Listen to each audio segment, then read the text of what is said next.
Morning classes नानन में आप सभी का स्वागत है। प्यारे बच्चों, प्रश्नावली 5.2 का अध्ययन कर रहे थे, जिसके अंतर्गत आपने पिछले वीडियो में कुछ प्रश्न देखे थे। आज हम इस प्रश्नावली से संबंधित कुछ प्रश्न हल करेंगे। प्यारे बच्चों, एग्जाम 2021 जो आपके इस तरह के प्रश्न पूछे जाते हैं, उनको किस तरह से हल करना है। प्यारे बच्चों, प्रश्न को समझने की कोशिश करें। प्रश्न बहुत अच्छे आते हैं, लेकिन जब अपने समझ में नहीं आते हैं तब वह प्रश्न कठिन हो जाते हैं। प्यारे बच्चों, मैं आपसे बहुत आशा करता हूं आप अच्छी लगन से मेहनत कर रहे हैं। आपकी जितनी लगन होगी, जितनी आपकी रुचि होगी, उतनी आपकी गणित में अच्छे से अच्छे अंक प्राप्त होंगे। प्यारे बच्चों, आप प्रश्न को समझिएगा और देखिएगा, और फिर इस चैनल के माध्यम से आपको क्या क्या हासिलता या उसके बारे में क्या क्या जानकारी मिलती है।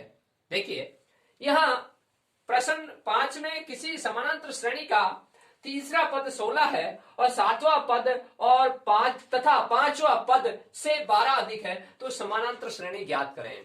प्यारे बच्चों, इस प्रश्न में यह पूछा गया है, कोई समानांतर श्रेणी थी, उसको यहां नहीं दिखाया गया। उसमें से उसने ये कहा कि उसका तीसरा जो पद है वह 16 है, और सातवां और पांचवा जो पद है उनमें 12 का अंतर है। वो क्या कह रहा है, सातवां पद है वो पांचवें पद से 12 अधिक है, तो यानी दोनों पदों में अंतर तो 12 का हुआ ना। यही तो बात समझ। फिर आपसे क्या कहता है कि है तो आप समानांतर श्रेणी बताइए। हाँ, बिल्कुल बताएंगे, प्रश्न अनुसार हल करते हैं। यहां हल लिखा प्यारे बच्चों, और क्या लिखा, यहां A3 जो पद है वो 16 है ना, यानी कि तीसरा पद साफ लिखा हुआ 16। ठीक है, और प्रश्न अनुसार क्या कह रहा है, प्रश्न अनुसार क्या कह रहा है प्यारे बच्चों, प्रश्न अनुसार यह कह रहा है कि A7 और -A5 इन दोनों में अंतर कितना है प्यारे बच्चों, 12 का, है ना। तो यह बात बहुत अच्छी समझने की है। यहां साफ लिखा हुआ है सातवां पद है वो 5वें से 12 अधिक है, यानी कि दोनों में अंतर 12 का है। सीधी सी बात है, 12 अधिक है तो, है ना। अब हम हल करते हैं इस प्रश्न को। यह देखिए, इससे हल करता हूं। यहां अपन इस तरह से पढ़ते थे, a प्लस n माइनस 1 और गुणा d। यहां जो n पद है, पदों की संख्या, तो यहां हमको यह तीसरा दिया, तो हमने इसी तरह से पुटअप किया इसमें। तो यहां an वा पद कौन सा है, नंबर 16। ठीक है, तो यहां a का मतलब प्रथम पद है नहीं, और यहां n का मतलब यहां तीसरा पद है, ये 16 और 3 माइनस 1 और ये d। ठीक है, अब प्यारे बच्चों मैं इसको हल कर रहा हूं। देखिएगा, यहां 16 है बराबर और a है, और यहां प्लस और 3 में से गए 2 और 2 गुणा d किया 2d। तो प्यारे बच्चों, जब दो चीज पूछी जाती है तो वहां फर्स्ट समीकरण बन जाती है, तो ये क्या होगी, फर्स्ट समीकरण। ठीक है, अब मैं इसकी बात करता हूं। यहां पे भी वही बात है। आप क्या देखते हैं कि अपन जब सवाल हल करेंगे तो यहां देखिए A7 जब हल करते हैं तो यहां a प्लस n माइनस 1 और गुणा d। ठीक है, अब यहाँ a माइनस प्लस, तो यहाँ n सातवां पद है, तो a का और ये d। ठीक है, अब मैं इसको हल करूंगा तो a प्लस 6d आ जाएगा, है ना, 6d। एक बात। दूसरी बात मैं इसकी हल बात करता हूं, तो यह भी इस तरह से है, a5 बराबर a प्लस n माइनस 1 और d। ठीक है, और यहां देखिए a प्लस और यहाँ 5 माइनस 1 और ये d, और यहां देखिए a प्लस 4 5 से के 4 d। ठीक है, अब यहां पर ये और ये, अब इन दोनों में जो अंतर है वो कितना है, 12 का। तो मैंने इसके स्थान पर तो ये लिखा a प्लस 6d, ये कोष्टक में और ये माइनस। ठीक है, और इसके स्थान पर ये लिखा a प्लस 4d और ये कोष्टक और बराबर 12।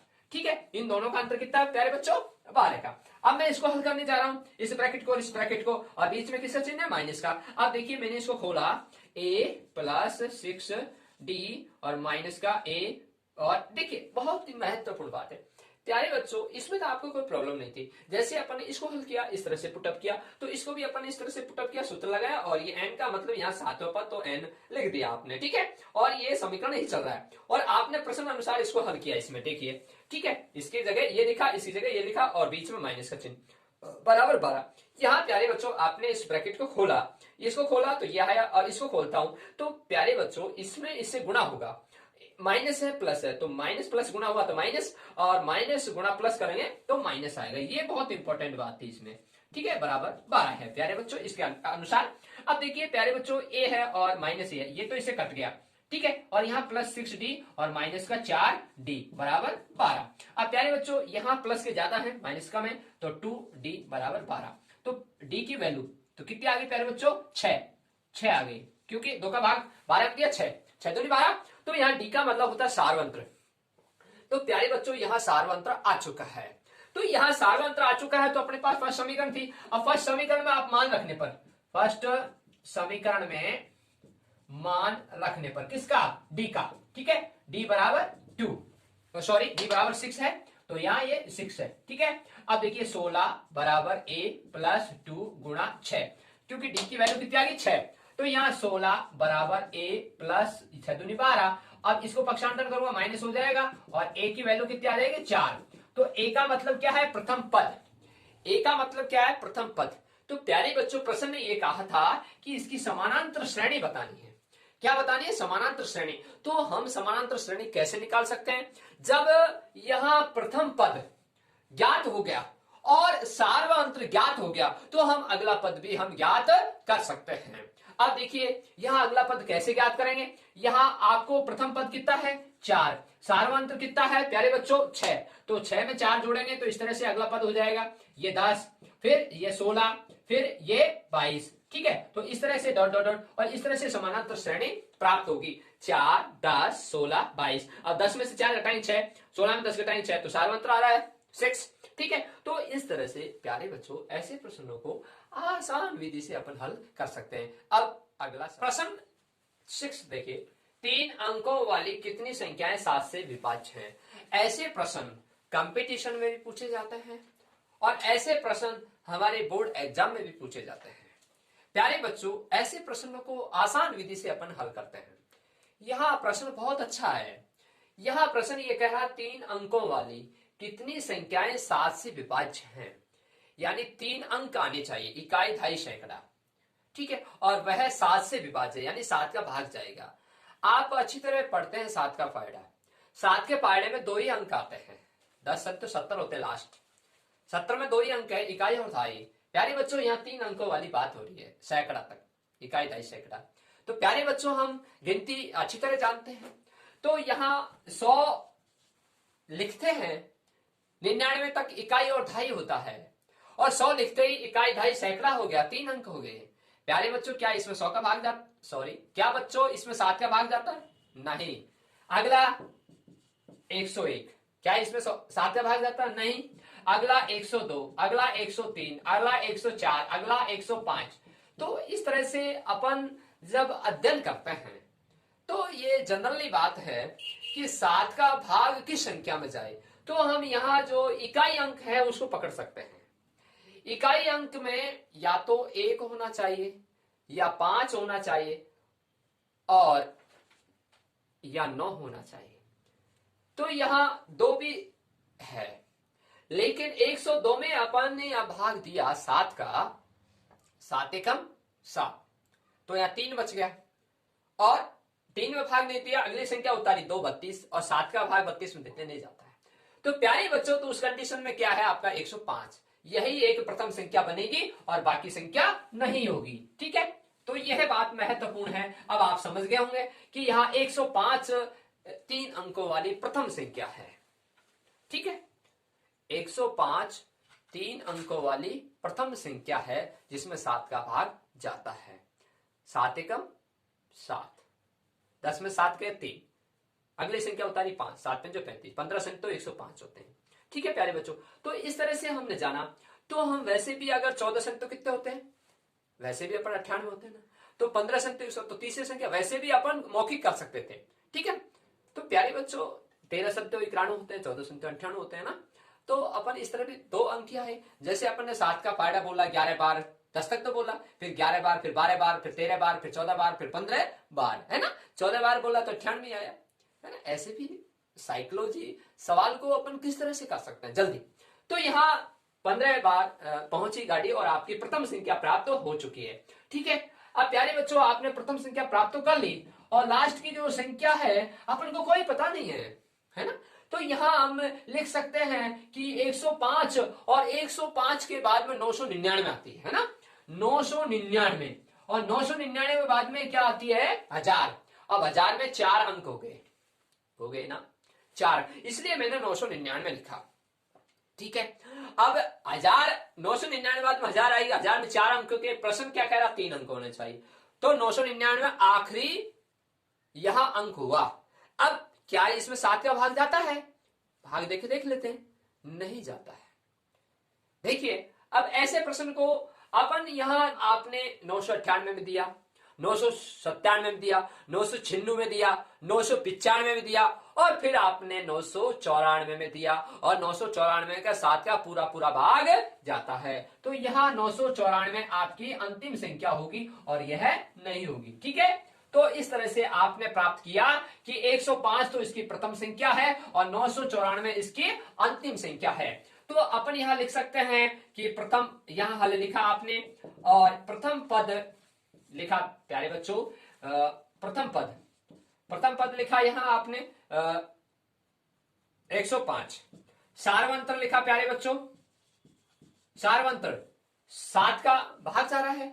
ठीक है, तो ये तो अपन भी जानते हैं, तो 7 ही आएगा इसमें सार्वंतर तो। ठीक है, तो आप चेक भी कर सकते हैं बिल्कुल। तो यहां 7 से विभाज्य है। ठीक है, तो वह 7 ही जुड़ेगा।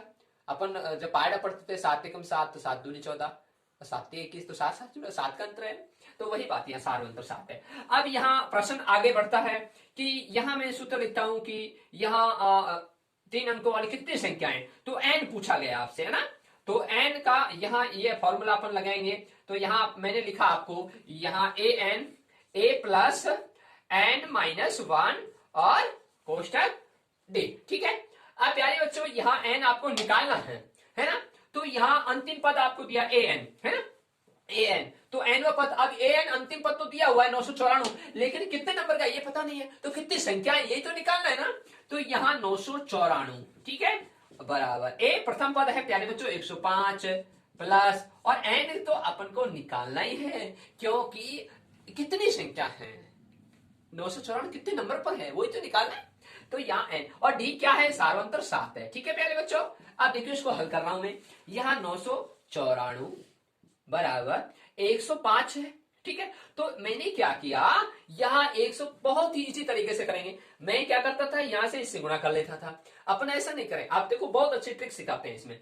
यहाँ 105 को पक्षांतन कर देते हैं इधर। ठीक है, पक्षांतन किया 994 105। ठीक है, प्लस का इधर आके माइनस हो गया है ना, और ये बराबर क्या रह गया पहले बच्चों, यहाँ कोष्टक n माइनस 1 और ये 7 गुणा में। ठीक है, अब इसको हमने बाकी किया तो क्या आया, देखिए 994 में 105 गए तो 9 असल की 1 या 8। ठीक है, और ये 9 में से 1 गया फिर 8। ठीक है प्यारे बच्चों, अब n माइनस 1 और ये गुणा में 7 है तो नीचे आके भाग लगेगा। n माइनस 1 इधर में छोड़ दिया और ये गुणा में है तो नीचे आके भाग लगता है ना, वही 7n होता तो 7n बराबर 7 का भाग लगता, वही बात यहाँ। तो अब मैंने 7 का भाग दिया इसमें। देखिए प्यारे बच्चों, तो यहाँ क्या आया, 7 का 7। ठीक है, 8 में 7 गया 1 18, 7 दूनी 14। ठीक है, कितना आया, 18 में 14 गया 4 49 और 7 7 49 बराबर n माइनस 1। अब प्यारे बच्चों n की वैल्यू निकालूंगा तो 127, ये माइनस का इधर आएगा प्लस हो जाएगा, तो ये हो गया 128। ये n का मतलब यानी कि कौन सा पद है, कितने नंबर का पद, nवा पद 128वां।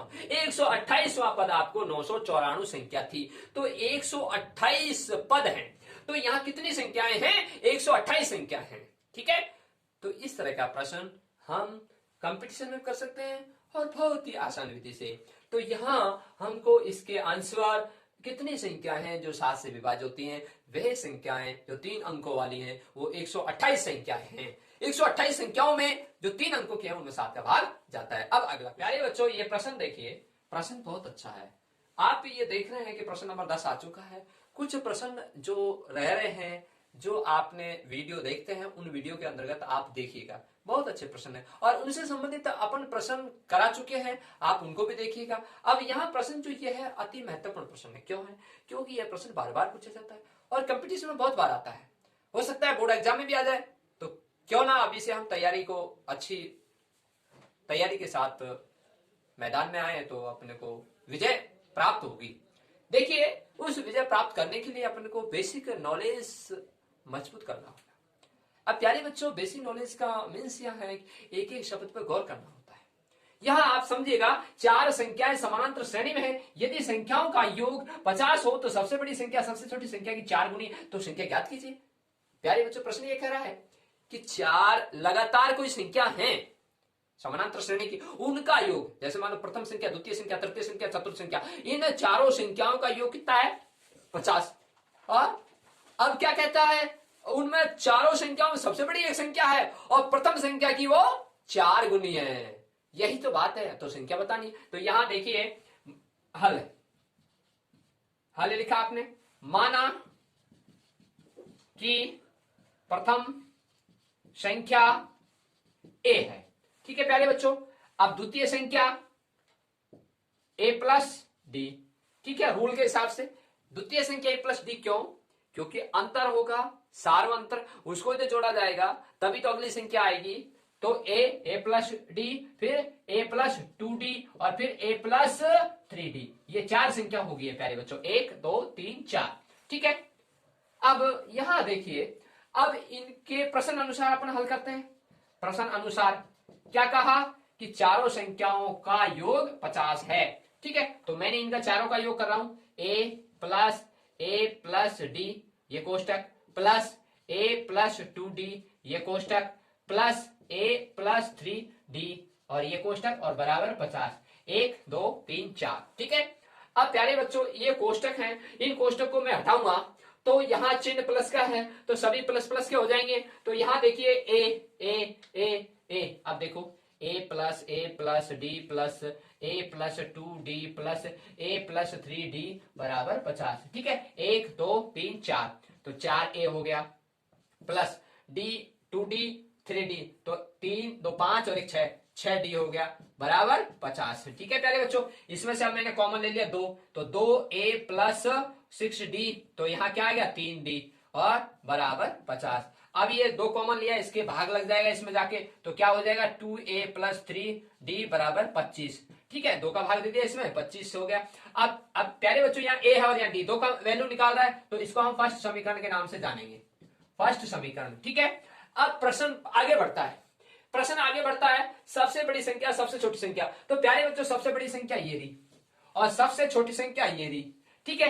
तो आपने लिखी यहां सबसे बड़ी संख्या, ठीक है, क्या है a प्लस 3d, और सबसे छोटी संख्या क्या है प्यारे बच्चों, a। सबसे छोटी संख्या क्या है प्यारे बच्चों, a। अब ये क्या कहता है, सबसे बड़ी संख्या सबसे छोटी संख्या 4 गुनी है, तो सबसे बड़ी संख्या और सबसे छोटी संख्या 4 गुनी है, तो ये बड़ी संख्या है वो इसकी 4 गुनी है ना, तो इसको अपन छोटी संख्या को 4 गुनी कर देंगे, दोनों बराबर नहीं होगी, है ना। तो बड़ी संख्या है वो छोटी संख्या 4 गुनी है, तो अपने क्या किया कि छोटी संख्या को 4 गुनी कर दिया। देखिए प्यारे बच्चों, बहुत अच्छी बात समझेंगे, यहाँ 1 है तो इसकी 4 गुनी ये 4 हो गई, है ना, तो इसकी 1 की 4 गुनी हो गई, तो यानी ये ऑलरेडी कोई संख्या थी, यानी कि कितनी भी थी जो भी है, तो यहाँ तो अपन इसको ये 4 से गुणा कर देंगे, दोनों बराबर हो जाएगी, ठीक है। तो इस तरह से बात है। अब देखिए यहाँ, अब अपन इस प्रश्न को हल कर रहे हैं, यहाँ a प्लस 3d ये बड़ी संख्या है और छोटी संख्या ये है, तो यहाँ प्रश्न ये कहा कि सबसे बड़ी संख्या सबसे छोटी संख्या की 4 गुनी है, तो जब इसकी 4 गुनी थी तो इसको ही 4 गुनी करेंगे तो दोनों आपस में बराबर हो जाएंगे। अब बराबर हो गए तो अपन इसको हल कर सकते हैं, a प्लस 3d बराबर 4a, ठीक है प्यारे बच्चों। अब मैंने क्या किया, यहाँ a को ट्रांसफर किया, तो 3d बराबर 4a माइनस का a, ठीक है प्यारे बच्चों। तो यहाँ 3d बराबर 3a, ठीक है। 4a में से 1 गया, 3a आ गया। अब प्यारे बच्चों 3 से 3 कट गया, तो यहाँ क्या आ गया d बराबर a, तो d की वैल्यू भी a है और a की वैल्यू d है, तो आप कैसे रख सकते हो। अब हम फर्स्ट समीकरण में डी के स्थान पर रख सकते हैं या ए के स्थान पर रख सकते हैं। डी बराबर ए, तो यहां लिख सकते हो आप फर्स्ट समीकरण में डी के स्थान पर मान रखने पर। तो प्यारे बच्चों 2a प्लस 3a बराबर 25, ठीक है। तो 2a 3a, अब ये चर राशि में सवाल हो गया, तो 3 और 2 5a बराबर 25, तो a बराबर 5, 5 का भाग 25 में दिया तो 5 बार गया 25, तो a बराबर 5। a का मतलब क्या हुआ प्यारे बच्चों, प्रथम पद, तो यहाँ a की वैल्यू कितनी आ गई 5, ठीक है। अब आगे बढ़ते हैं तो a प्लस डी, तो d की वैल्यू कितनी आ गई, ये कह रहा है a बराबर d और d बराबर a, ठीक है। तो a की वैल्यू है जो d है, d की वैल्यू है जो a है, तो a की वैल्यू भी 5 है तो d की वैल्यू भी 5 है। तो यहाँ 5 प्लस 5 करेंगे तो 10, ठीक है। अब यहाँ 5 प्लस 2d, तो 2d 5 गुना 2 किया 10, 10 में 5 जोड़ा 15, फिर ऐसे ही यहाँ 20, ठीक है। 5 10 15 20, तो इस तरह से ये समानांतर श्रेणी जो है, इसने बोला कि यहां संख्या ज्ञात करो, तो 5 10 15 20, और यह आपके आंसर है, ठीक है। मैं यहां इसको कोष्टक मतलब गोला कर देता हूं जिससे कि आपको जानकारी रहे। 5 10 15 20 इस प्रश्न की ये समानांतर श्रेणी, 4 संख्या समानांतर श्रेणी है, 5 10 15 20। और ये देखिए प्यारे बच्चों, जो मैं बात ये कह रहा था, सबसे बड़ी संख्या है वो सबसे छोटी संख्या से 4 गुनी है। सबसे बड़ी संख्या कितनी है प्यारे बच्चों 20, और सबसे छोटी संख्या कितनी है 5। अब इससे 4 गुनी है कि नहीं, नंबर एक बात, ठीक है। अब इनका सबका योग, 4 संख्या, इनका सबका योग कितना होना चाहिए 50। अब 50 हो जाएगा, यहाँ 5 और 15 जोड़ो 20, और 20 से 20 कितना होता है 40, 40 से 10 कितना होता है 50, चाहे ऐसे जोड़ लो 5 और 10 15, 15 15 30, 30 और 20 50, ठीक है। तो प्यारे बच्चों, आपका प्रश्न ने जो कहा वह बात मिल चुकी है, अपन इस तरह से उत्तर को भी सिद्ध कर सकते हैं। तो प्यारे बच्चों, ऐसे प्रश्नों को हम साधारण विधि से और आसान तरीके से हल कर सकते हैं। मैं आपसे उम्मीद करता हूं ऐसे प्रश्नों को आप और सरल विधि से हल करेंगे। सभी बच्चों को धन्यवाद।